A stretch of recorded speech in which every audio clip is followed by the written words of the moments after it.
కూతురా? డాడీ ఇష్టమా మమ్మీ ఇష్టమా? డాడీ కాడికి పోయితే అమ్మ కడే ఉంటావా? నీకు డాడీ ఇష్టమా మమ్మీ ఇష్టమా?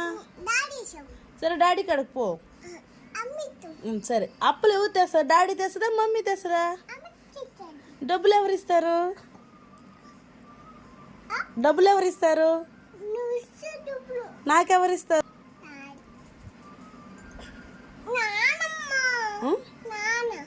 నాన్న ఇస్తాడా?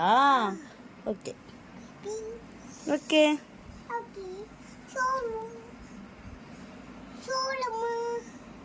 ఎంత కావాలి? నీ పేరేం పేరు? మీ డాడీ పేరేం పేరు? డాడీ పేరు. నాన్న పేరు ఏం పేరు? చెల్లి పేరు? నీ పేరు? Okay thank you.